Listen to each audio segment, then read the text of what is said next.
blessed by you customers and your enthusiasm for us. But a few things real quick. We will be recording this event and later posting it onto YouTube. But have no fear, only the people in the little yellow box who are unmuted will be recorded and having their sound on and will be appearing there. So let me hand things over to my wonderful colleague Rachel. Hi, everybody. I'm the event manager for Northshire Bookstore's Saratoga Springs, New York location, which means that I get to see our guest authors tonight quite often. I want to say a quick thank you to our great friends at MLK Saratoga who've helped us spread the word about this event this evening. We are co-sponsoring MLK Saratoga's presentation with the amazing author Jewel Parker Rhodes, which is being hosted by Yaddo tomorrow, January 16th at 7 p.m. You can register for that event at yaddo.org, and it's well worth attending. It's going to be another great one. Tonight, I get the huge honor of welcoming Joseph Bruchac to Northshire Live. Joe has written more than 120 books for children, teens, and adults. He's one of the most prolific writers I know. He's won more awards than you can shake a stick at, countless awards and honors for all of his work. He's also a really long-standing friend of Northshire. When we opened the Saratoga store back in 2013, he was one of the very first authors in town to reach out and say, how can I help? He's also the founder of the Indocana Education Center in Greenfield, which is an incredible cultural and environmental resource right here on our doorstep. And he's with us here tonight to talk about his recent book, One Real American. Tonight, Joe is going to be interviewed about his book by fellow author Steve Sheinkin. Back in 2017, Joe interviewed Steve at Northshire for the launch of Steve's book, Undefeated, and it was a memorably wonderful evening in the store. I'm really thrilled that we could bring these two great writers back together again. Please join me in welcoming them back to Northshire Live. Thank you. Yeah, that was 2017. Wow. Thanks for the rematch. Yeah, that's when we could go outside. Remember that? That was awesome. Yes. So, all right, let's just jump right in. This book, One Real American, The Life of Ely S. Parker. What a life. What a life. You know, it spans the century, practically, the 19th century.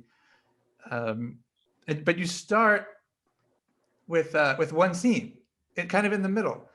Mm-hmm. And it's kind of a famous scene at Appomattox Courthouse. So everyone kind of remembers or knows that part of the history. That's where they signed the surrender. You know, Grant and Lee met together, but Parker was there too and played a central role. So could you just start with that story and talk about why you began there? Well, it's such a wonderful story. It actually gave me the title to the book, One Real American, and I'll say another word or two about that title in a minute. But what occurred was that at the Appomattox Courthouse, Grant had his personal staff present for the signing with Lee of the surrender of Lee's army. And one of the people with him was Ely S. Parker, who was himself a Seneca Indian and had become a brevet general and was Grant's personal secretary because, quite frankly, of all the people on Grant's staff, the only truly literate one who could read and write well was, ironically, Ely Parker, who was Native American. So when the time came to write out the terms of the surrender, someone else on Grant's staff was supposed to do it, but his hand was shaking so much, he tore up one paper after another, and he finally said, Parker, you have to do it. So Parker himself wrote out the terms of surrender. But backing up just a few minutes before that, when Lee arrived, he was introduced one by one to the members of Grant's staff. He paused for a moment when he saw this swarthy skinned man in front of him. Maybe it was going through his mind that this was a person of African descent, an irony or even an insult. But then he realized, and I think a smile came over his face because what he said was, it's good to see one real American here. To which Parker replied, we're all Americans, General. Now that moment, to me, that idea that we are all Americans is something we need to hear right now, today, in this country. And so I could not be happier to have chosen that title, One Real American, because of all the things it implies. Beautiful. We're done. Thanks. My pleasure. All right. So, I mean, let's step back now because he once you read the book, you think, well, this guy should be one of the most famous Americans, but he's not. Let's just introduce him. Can you talk just a little bit about Parker and an overview of what makes him so amazing? Well, he was born, of course, in the Seneca Nation, what was left of the Seneca Nation after the Revolutionary War. The Seneca people, the people of the Great Hill, had been driven out of much of their land and had only remaining a few small reservations in Western New York. And even those small reservations were under siege because the Ogden Land Company wanted that to build upon. In fact, managed to take the Buffalo Creek Reservation, where most of the city of Buffalo then was built, and took it through a deed that turned out to an agreement that turned out to have been completely forged. Not one signature on it was real, but because by the time that was proven in court, white people had already moved onto the land, they said, well, it's too late now, we can't give it back to you. So at that time, when the Haudenosaunee people had been stripped of their military power, had become a minority people in their own land, they needed to have representatives, people who could speak for them, people who understood the white man's language and the white man's writing as well as the white man did. And so they chose some of the brightest of their young people to go to school. And Ely Parker, who was at that time known as Hassanawanda, or actually became known as Hassanawanda, or the reader, or the open book, was chosen to be one of those to go to school. He went to school, not without difficulty, managed indeed to get an excellent education, so that by the time he was in the equivalent of high school, he was giving speeches in front of his entire school, all of whom were white Americans. He was the only Native American in those schools that he ended up going to. He then went on to serve as a representative for his people, visiting Albany to see the governor, visiting Washington, D.C. to see one president after another to try to prevent the loss of their land to the Ogden Land Company. And he spent most of his years as a young man, a teenager into his young adult years, serving as a representative for his people. And in fact, he and the indomitable Seneca Nation, the Tonawanda Senecas, managed to prevent their reservation from being taken against the greatest of odds. So he was a man who was already moving in his teens and his 20s among the highest level politically in the United States. He was friends and acquaintances with every president of his time, which is pretty amazing. He then went on, after having succeeded in that role, to be given the role to be raised up as a rodeona, or a chief, a named man, a person who now was one of the leaders of his people, chosen by the women of his clan, as was done traditionally. And he was given a new name. He was Donihogawa, who was the keeper of the western door of the Longhouse. If you picture the League of the Iroquois, the original 5 nations, as the shape of a longhouse, to the east were the Mohawks, who kept the eastern door. To the west, the Senecas, who kept the western door. Then in between, the Cayugas, the Oneidas, and then in the center, the Onondagas, who were the keeper of the council fire. So this is what he did by the time he was in his early 20s. He had met every president of his time. He had been a representative of his people, and he had now become a chief. He began studying law very successfully. Everyone was sure he would become a lawyer, but apparently, because he was not a citizen, and no American Indian or Native American, whatever term you want is okay, could be a citizen at that time. And so he was unable to get his law degree. He then got a job working on the Erie Canal and parts of the Erie Canal. He got that job through a man named Lewis Henry Morgan. I need to back up again.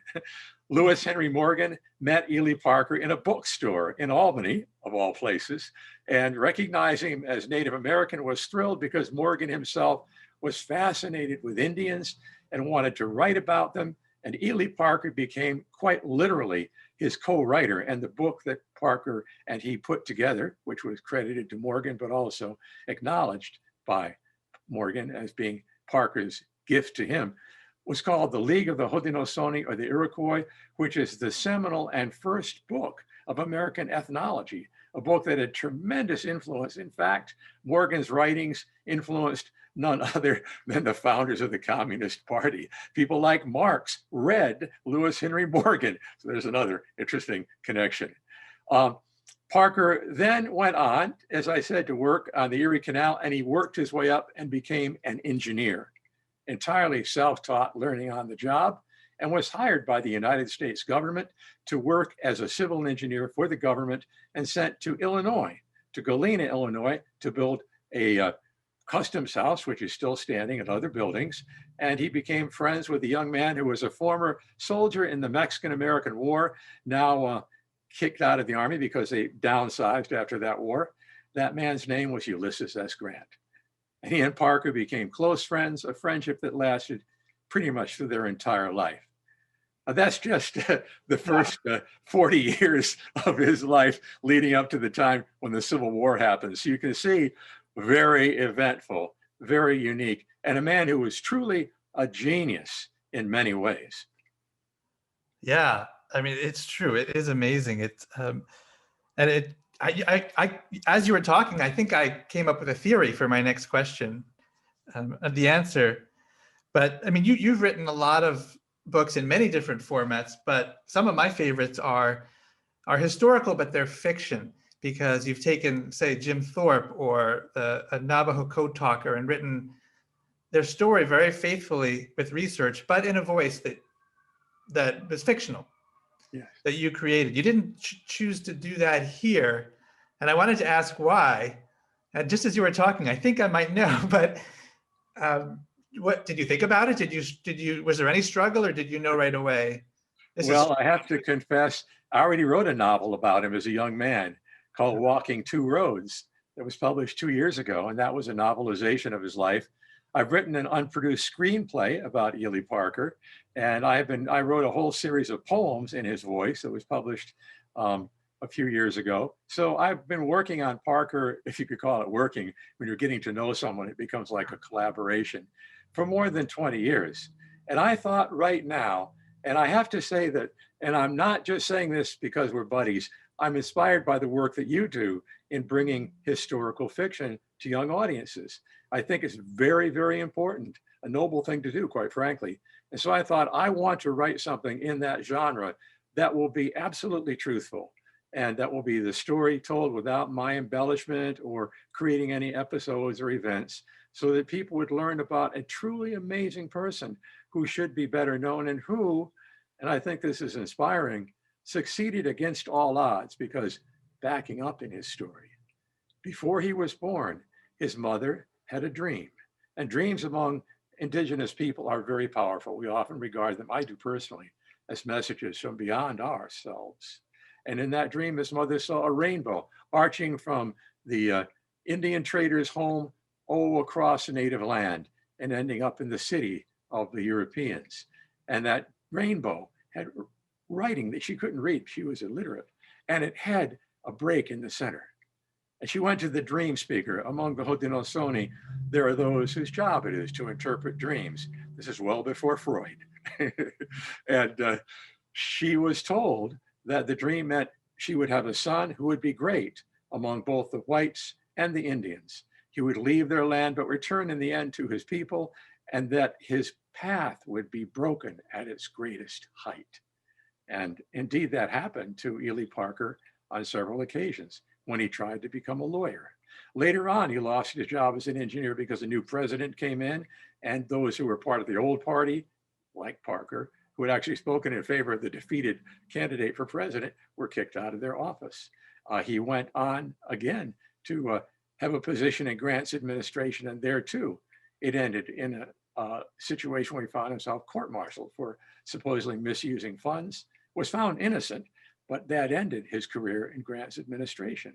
He then went on to become quite successful on Wall Street as an investor, and a man who he suretied for, who he signed for, who he agreed to back, embezzled a huge amount of money, left the country, and Parker was told, you don't have to repay it even though you signed for him, because you're a Native American, you're not bound by those laws of white men.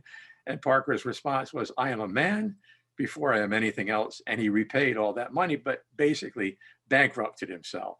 So again and again throughout his life, he reached this high point, it would be broken, and yet his indomitable will saw him through it, he would rise again. And that's another thing that I thought was too good to be fiction. The truth of it is so powerful. That was my theory too, that it's too good to be fiction, and also it's too much to be fiction. I know. It would be like you're trying to do a Dickensian thing, in a very cliched way, and it wouldn't work. It would just be too much. Mm-hmm. And there are other chapters that Joe hasn't even mentioned yet that are just amazing. I like there's a scene. I'm always looking for those scenes, those little moments that mean so much and that impact a person.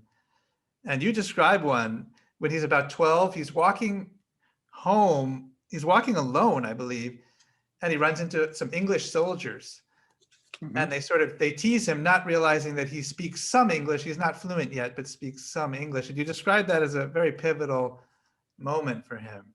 Oh, there's no doubt about that. In fact, in the book, it's on page 46 and 47, where he talks about spending 2 years in Canada learning traditional skills he couldn't learn on the Tonawanda reservation because the fish were gone, the game was gone, everything had been, basically the forests were gone. So he had to learn those traditional skills by going to Canada and then walk back from the area around Brantford, Ontario to Tonawanda. It took several days. Now it's like 3 or 4 hours by car, even not counting the border crossing. But he fell in with a group of British officers who made fun of him. He wrote, and he was a good writer, it was natural that these officers should amuse themselves in some way to pass the time and tedium of travel. This they did at my expense, they all the time being under the impression that I did not understand or know the point of their jokes. But he did. So much so that he determined he would go back to school, that he would never again be in a position where he would be unable to defend himself verbally, to actually outspeak those who tried to put him down, as those officers did. So it was a pivotal point in his life. And actually before that, before he had gone to Canada, he had been asked to translate from the English of the minister into his own language. And he got up in front of the audience of his own people, and he was so nervous and he got so tongue-tied trying to translate the difficult English language that he fainted dead away. And those kinds of things are pivotal points in anyone's life when you are not able to succeed or you feel thwarted, and you can either give up or you can use it as an inspiration to do better. In fact, I always tell kids, if someone tells you you cannot do something, then don't believe them. Don't believe them. Don't believe you can't do it until you've at least tried your best. Yeah, there's just so many moments that are fascinating. I don't want to just tell. And here's another great thing. Because you'll read the book and you'll see what we're talking about. Was this a story that the Parker story? Was it something you knew? Did you learn this story as a kid? Did you know it? I have to say that I really first became aware of it after I'd been to college, after I spent 3 years of teaching in Africa.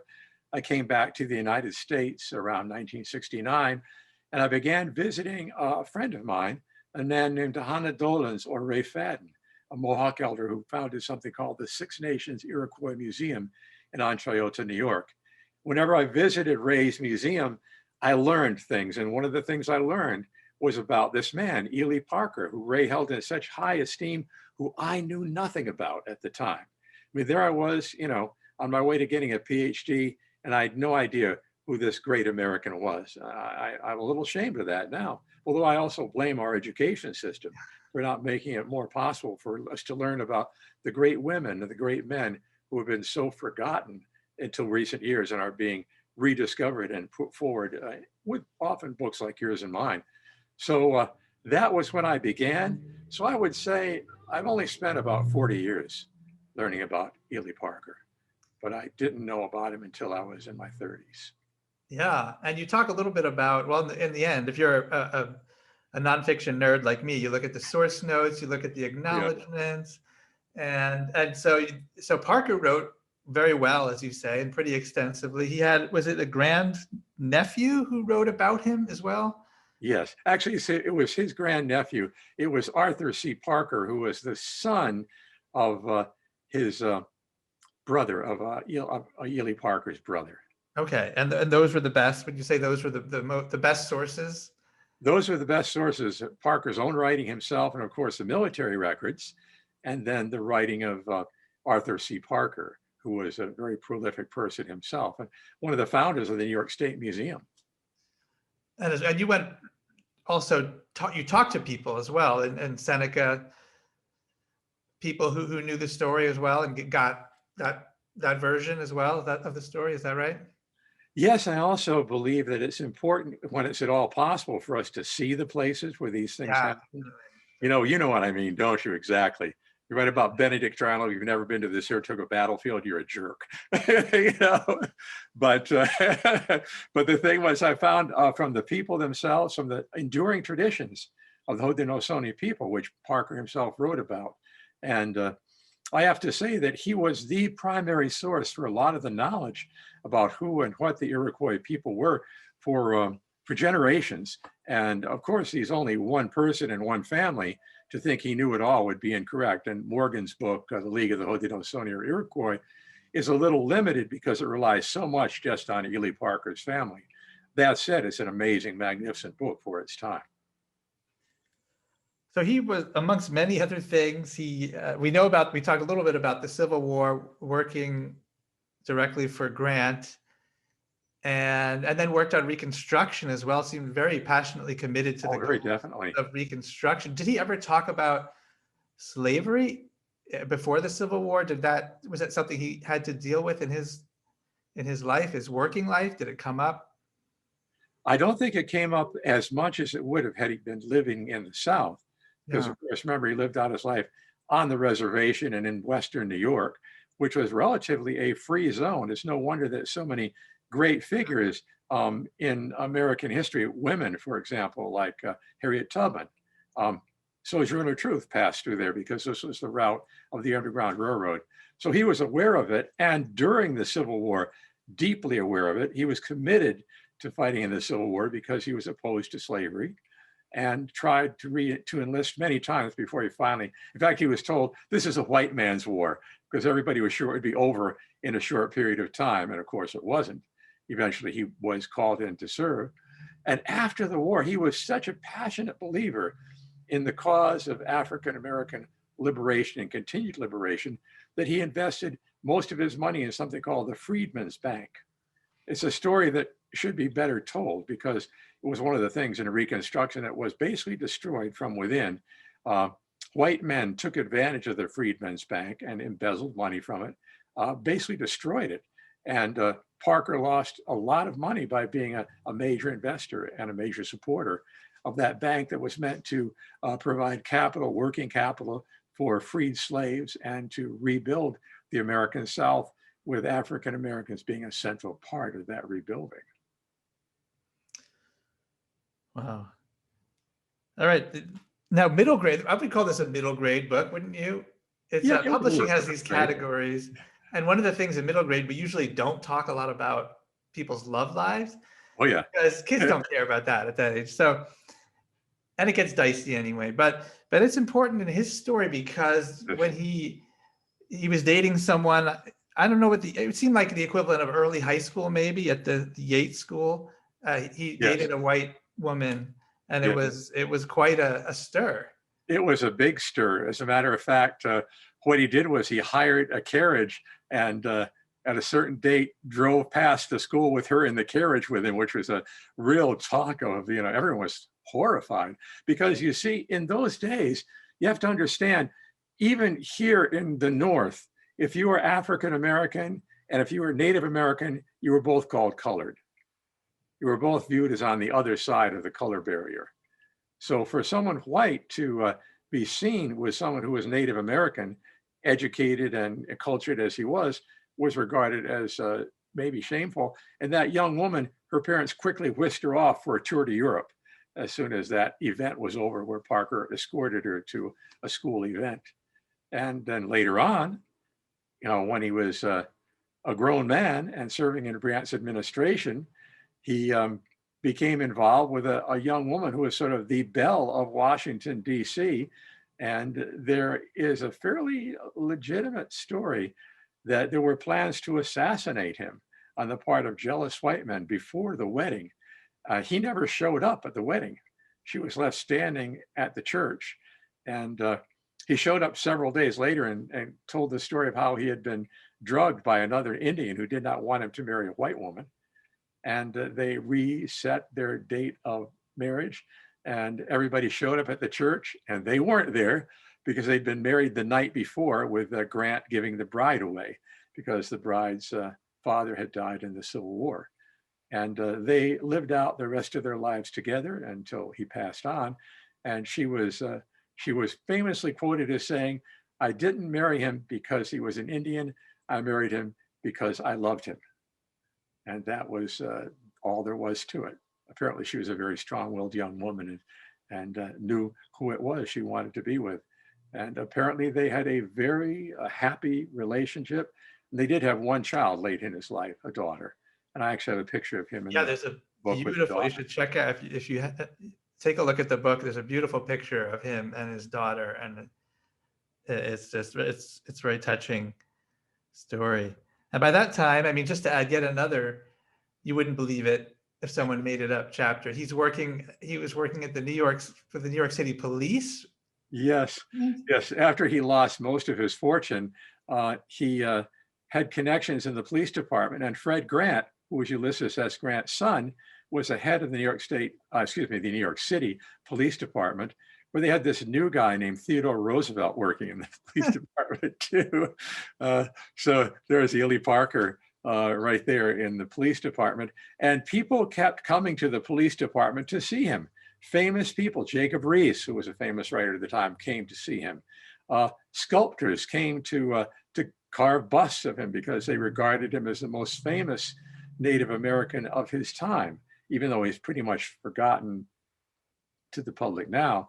He was very famous and also was well known as a speaker. He spoke to audiences of the Grand Army of the Republic and people who were interested in the Civil War again and again, telling the stories of his experience and telling the story of Grant, who he was loyal to, even though in later years they did not see each other that much. When Grant passed on, Ely Parker was one of the pallbearers.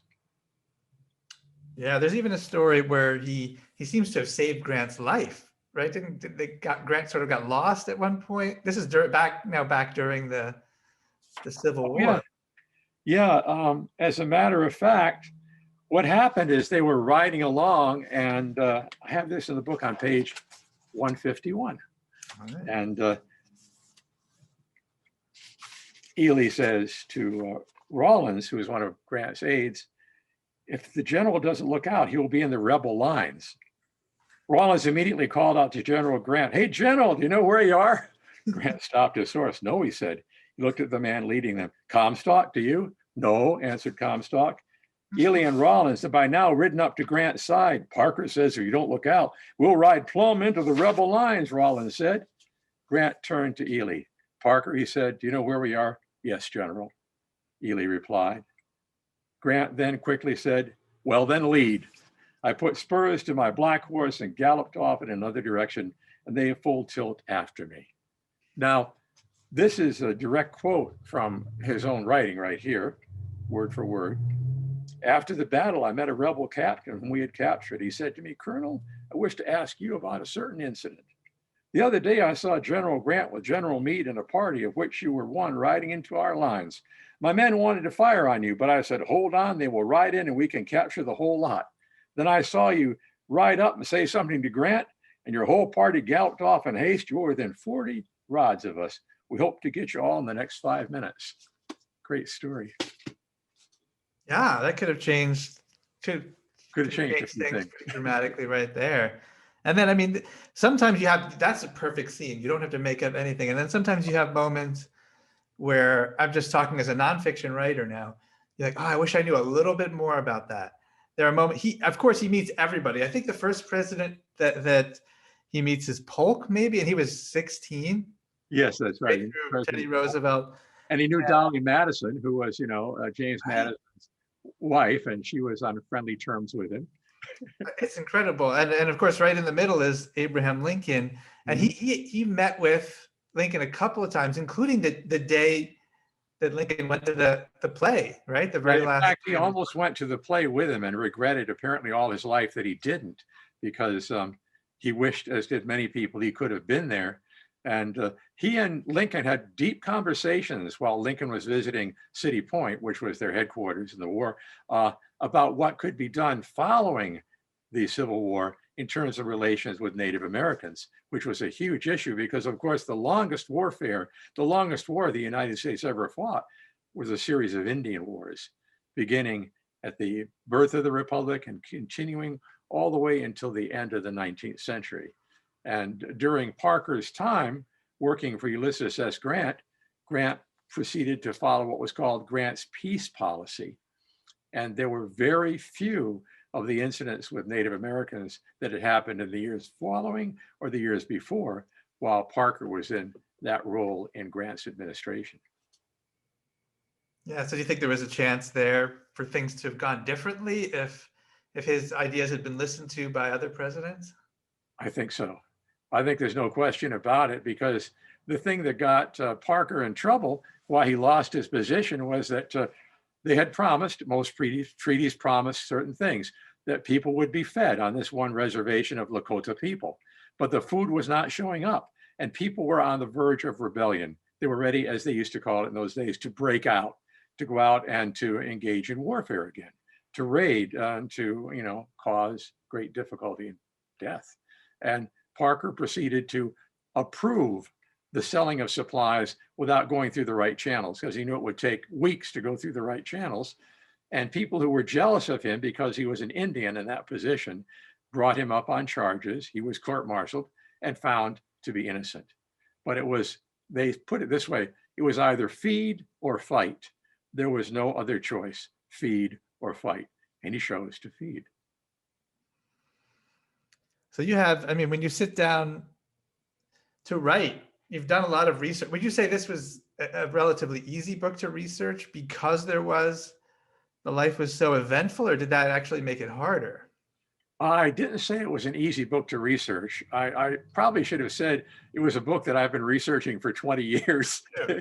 So a lot of the stuff I already knew, and I just had to go back and recheck my facts. And I think that if you look at anything that you've really immersed yourself in, you think you know it, but then you start working on it, you realize, oh, wait a minute, I know it, but in a broad sense, I want to know it in a very particular sense. So all those little details, again, you and I, as writers of historical nonfiction, know how important those small details are, and how getting those details wrong can completely take the veracity out of your work. One wrong thing, one mistake, one indication that you don't know what you're talking about, and a good reader seeing that is going to lose faith in you. Mm-hmm. I know I've personally lost faith in some writers who I won't name because I've found they've done sloppy research. They have things happening that did not happen, or they have details that were anachronistic or unlikely or impossible, like having, hedgehogs in North America, which are not found in North America. They're found in Europe and England, but there are no hedgehogs in the Northeast. So, read a book with a hedgehog, oh dear me, this is science fiction. Yeah, I have that experience. I know exactly what you mean. So you've known about this story for a long time, and like you say, have written other pieces about other stories about Parker. Was there anything new when you came at this to write this particular book? Was there anything that you said, I never thought of it that way, or I never realized that? I think as I wrote it, I saw more and more how the arc of his life had those moments where he suffered great reversals that would have crushed another person. And that became more obvious to me in writing the book than it had been in previous years. I think, as you know, when you put everything together, it's not just all the pieces, it's like the whole thing itself. It's like a book of poetry is not a group of poems. It becomes something solid when all those poems are put together. So too, nonfiction, when all those facts are put together, suddenly I think sometimes some larger picture begins to emerge that you may not have consciously been aware of. Maybe your subconscious was, and that's why you've structured it that way. But the conscious awareness often comes partway through and sometimes even close to the end of completing a book such as this. And I've heard you talk about him as an inspiration. Yeah.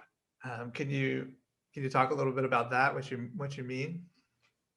Well, I think Parker is an inspiration for some of the reasons I've already mentioned. That he had that ability to be resistant, resourceful, and resilient, to come back in the face of what seemed like overwhelming odds. The fact that he spoke for people who were largely forgotten, it's been my honor to be able to speak for my Abenaki people, our Abenaki nation, and to see my sons take that up, and see my son Jesse actually teaching our language, which was in danger of extinction only a decade or so ago. Because of his work and other people's work, it seems that it's beginning to once again thrive. So I think that that's one thing I found from Parker, that ability to immerse himself in a cause, to fight for his people, to be a person who did not give up. I find all those things deeply inspiring. And I try to emulate some of those better qualities. I don't always succeed, but I also love his sense of humor. The fact that in spite of all those things, the sense of humor keeps creeping through. There's this wonderful story how near the end of his life, he was selling some of the things off in his house in Connecticut. And he had quite a library. And he found some of his regalia as he was looking through all trunks. And so he put it on.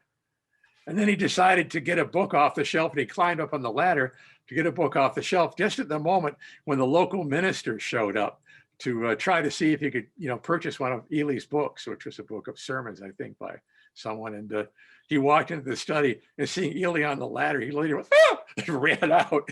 And you got the sight of a savage Indian lurking, leaping, So it's a great scene. I just find myself laughing every time I think of it. That's funny. I love those moments too that make you realize we haven't changed very much. Where there's this, you would think, such a solemn moment where they're signing, and you're going back to the beginning now, where Grant and Lee are signing. Oh yeah, Lee is signing this surrender, which is the biggest moment in American history to this point. And then as soon as they're done, people start grabbing stuff. I know. It's not nailed down. They're grabbing souvenirs. George Armstrong Custer went running in and grabbed the writing desk and made off with it. So they can sell it on eBay. Yeah, that's what he would have done. Yeah, it's they cut down the tree they were sitting under to cut take it up into pieces. And it wasn't even their tree. It was a tree that belonged to the person whose house it was. That's the thing, is they were in someone's personal private house. Imagine something happening if you had a house and all of a sudden all these vultures come sweeping in and strip the house of all its contents for souvenirs. That's kind of what happened. So it's an amusing sort of sidelight on history to see those little details. Are there other, I mean, Parker is is a giant, really. But I mean, are there other people out there who, there's no story like it, but who's also lesser known, maybe a lesser known story that you've got your eye on? They say, I want people should know about this person too, or someone that you've come across. Well, there's an event in American history that I'm starting to work on for the same publisher. Okay. And the working title is Of All Tribes. And it's a story of the Native American takeover of Alcatraz in 1969. And it looks at the history of Alcatraz, the history of California, how it ties into Native American history in general. And what's interesting is I've been working on this project, and it's a year or two away from being completed, is that I discovered so many people I know were at Alcatraz, personal friends of mine, people I've been encountering and in touch with over the years. Wilma Mankiller, who became the principal chief, the first woman chief of the Cherokee. Grace Thorpe, the daughter of Jim Thorpe, was at Alcatraz, and the list just goes on and on. And it has a deep connection to Akwesasne, to the Mohawk Nation, and to the White Roots of Peace, the people who told the story of the League of the Haudenosaunee and the creation of the League. And this all tied into the sort of reason and philosophy behind the takeover of Alcatraz on the part of the Native people who did it. So it's a rich and a deep story. And in working on it, there are several people, I won't bother mentioning them right now, whose stories are going to be central to this. And I find myself, again, learning things as I go along. Even though I thought I knew a lot about it, I'm constantly finding out things. There's this wonderful, lovely little details, like the fact that the Indians in Alcatraz had their own boat, which was given them by Creedence Clearwater Revival. And they named the boat the Clearwater, and they used it to go back and forth between San Francisco and Alcatraz.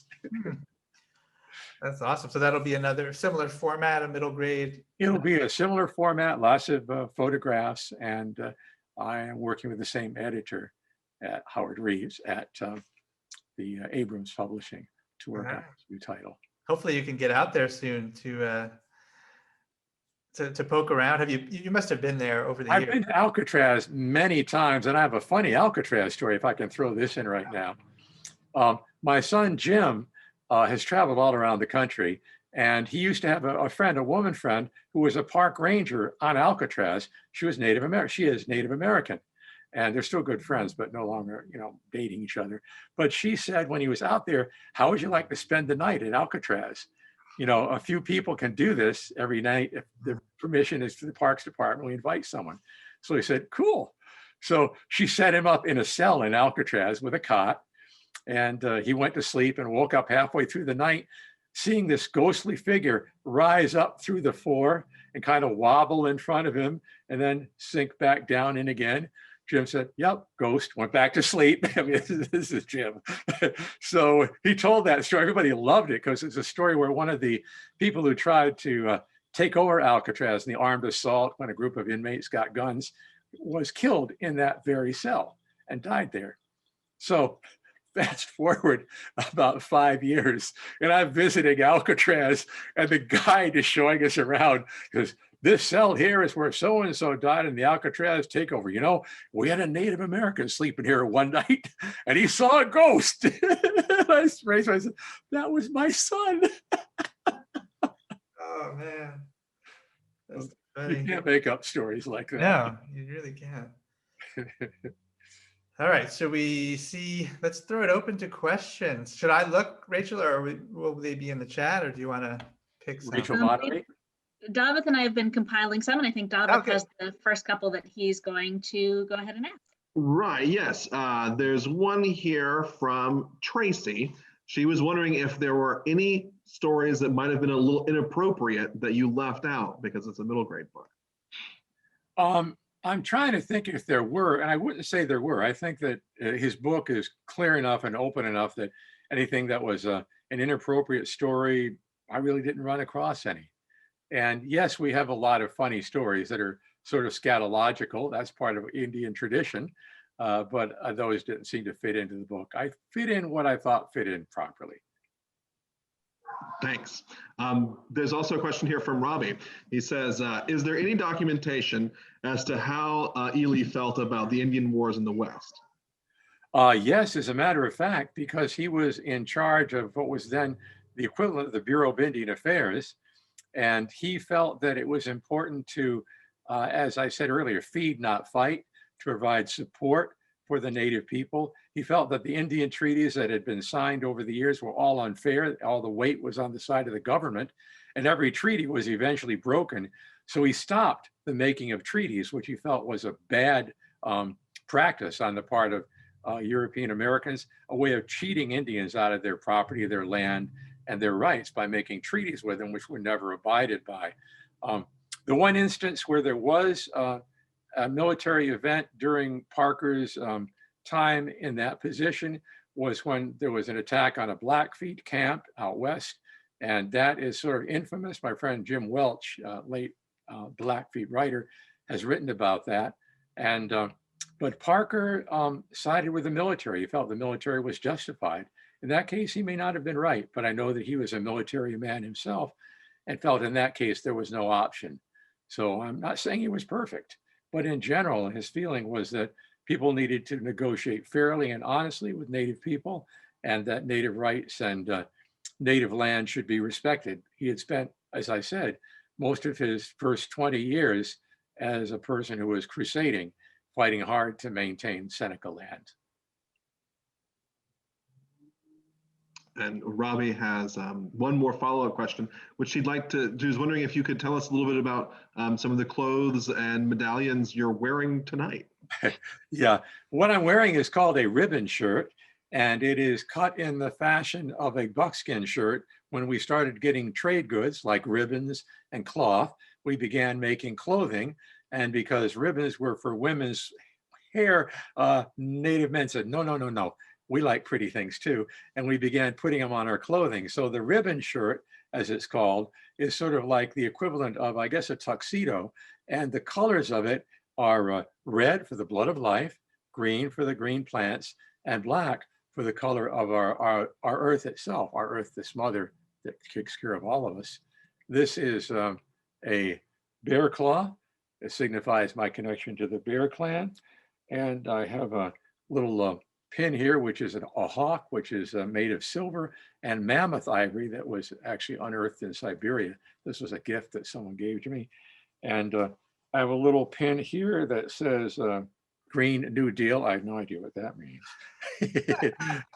And then this is a pin from the Seneca Nation. They gave me this when I was out there last year. And I've got a few other things hanging around on my shirt, like, you know, storytelling, make peace, things like that.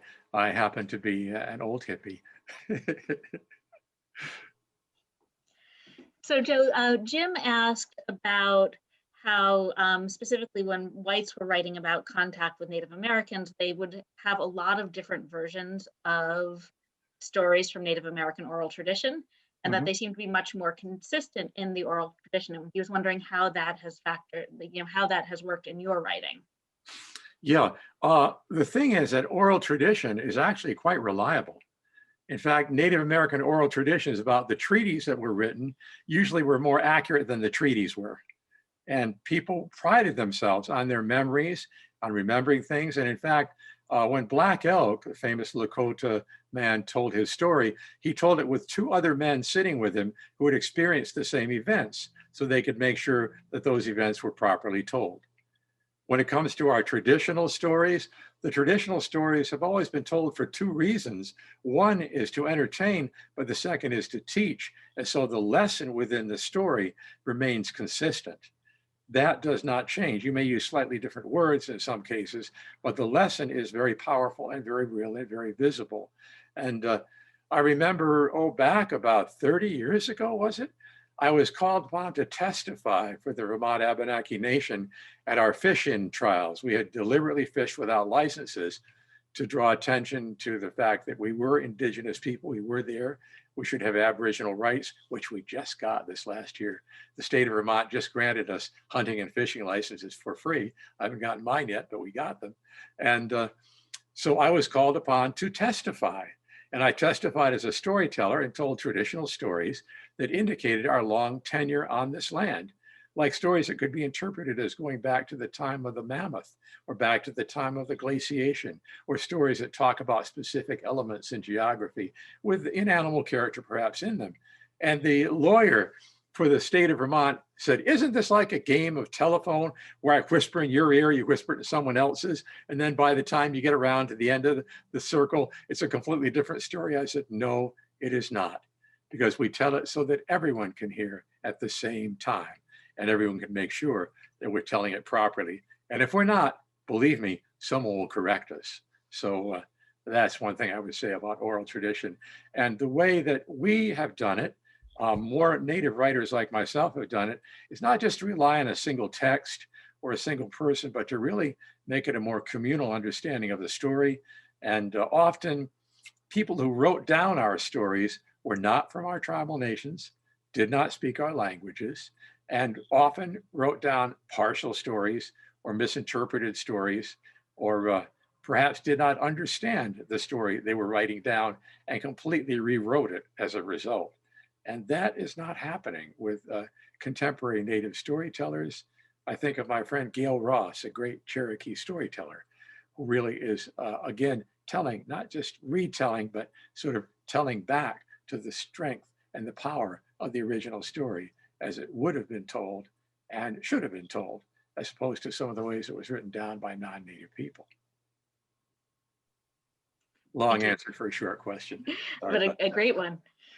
I wanted to ask Joe, I've always loved what sounded like your daily writing routine. And I wondered if you could tell us all a little bit about what that typically looks like for you, and then what it's been like, you know, this past year in the pandemic, if it has changed at all, or if you've been able to be consistent in that. Well, I'll tell you one thing that is a little different that I didn't used to do. Of course, with the pandemic, I'm staying home all the time. unless I'm like this Zooming with someone. And in fact, I was talking with one of my editors, Jim Perlman of Holy Cow Press, who told me he's gotten more done in the past year than he's gotten the past 5 years because he's home and able, actually has to work on his own stuff, editing in this case. So what I do is nowadays, I used to get up and write every morning, but now I get up every morning and I walk my dog. I have a brown Moyenne, which is a poodle between a miniature and a standard. She's a really great creature. And I take my phone with me. And as I walk along, I dictate into my phone. So every morning I write at least one poem. And every morning I often write a chapter by dictating it into the phone. In fact, I have a new book coming out later this year from Dial, which I wrote entirely dictating it on the phone. It's a book of poetry telling a story. It's a novel in poetic form. It's called Res Dogs. And it's about a girl who is stuck literally on one of our Abenaki reservations in New England during the pandemic with her grandparents. She can't go home to her mother and father who are living in Boston. And this dog comes and adopts the family. And the story is called Res Dogs because the dogs are not just the dog, but the people themselves. Just we're like res dogs. We are our own people. So it's a novel in the form of poetry that is coming out later in 2021. I will put a link to pre-order that into the chat in just a moment. Yes, we are pretty close. Yeah, Yeah, it looks fantastic. I just pulled it up on the Northshire website and I'm excited about that. I hadn't heard about it before. We're very close to out of time, so I thought perhaps Steve would be willing to ask one last wrap-up question to sort of pull us all back together. I almost want to start a whole new session to find out about how that works. The Yeah. crafts end of it, like you dictate into a phone. Is there a lot of revision at that point? Is that essentially a first draft? I don't mean to get into a whole Oh discussion. no, well, Draft at this point. let me quote an old friend of mine, a guy named Allen Ginsberg. Allen said to me once, "Nothing escapes faster than a poem in the night." He kept a journal by his bedside. If he'd had one of these, you could bet Allen would have been dictating in it on a regular basis because he used a tape recorder. I saw him once on a plane. We were flying together. He said, "Oh, here, look what I got here. Bob Dylan just gave me this new tape recorder. So we're recording our poems on the plane," but that's another story. In any event, what I think is important about writing often is getting down what you're thinking before you forget what you're thinking. You know how active our minds are. And if we don't write it down now, 10 minutes from now, we might not have that exact wording that we had. So what I get when I dictate it is a really good rough outline. Then I put it onto, the computer and I begin to tinker with it and I use it as a template, but I don't really have the first final draft. I've just got to start at it. That's awesome. And you have other books coming out this year as well, right? Yeah, I actually have one right here. Oh. It's called Peacemaker. It's a novel about the founding of the Iroquois League, told from the point of view of a young Haudenosaunee man who has lost friends and relatives because of the constant fighting. And it's a time when the Five Nations were all at war, and a man came as a messenger from the Creator to bring peace. And I think this is a message we need right now. And this book just came out a few days ago. It just arrived in stores. So that's one of my new books. I also have a new novel from University of Oklahoma Press, detective story, which is a sequel to a book of mine called Chenu, with a Native American detective. That's called Paddlescokes. And that is just coming out around now. Going strong. But let me point out, my dear friend Jane Yolen is about to publish book number 400. I've only got about 170. Got a ways to So go. I'm way behind dear old Jane. Keep working. Yeah. You'll get there. You'll get there. So Joe and Steve, thank you both so much. This has been really lovely and wonderful and great to have the gang back together again. I hope that we can have many more happy nights in the bookstore itself with the two of you together. I look forward to that, but thank you for making the space for us here tonight. Audience, thank you for being here. You can order One Real American from Northshire Bookstore if you haven't done it already, or your independent bookstore near you. The actual size of the book right here behind me. So, exactly, it'll fill your mailbox. And please join MLK Saratoga for the wonderful author Jewel Parker Rhodes. You can reserve a space at Highly that free recommend. event at yaddo.org. So thank you everyone and have a wonderful night. We'll see you again soon. Good night, everyone. Thank you very much. This was wonderful. I really enjoyed being on it. Learned a lot. Thank you so much. Yes, thank you. Thank you so much. Thank you, Mr. Bruchac everybody. and Hi, every- Steve. Thank you. Thank you. Okay. Wonderful. Lori. Good to see you. I appreciate it.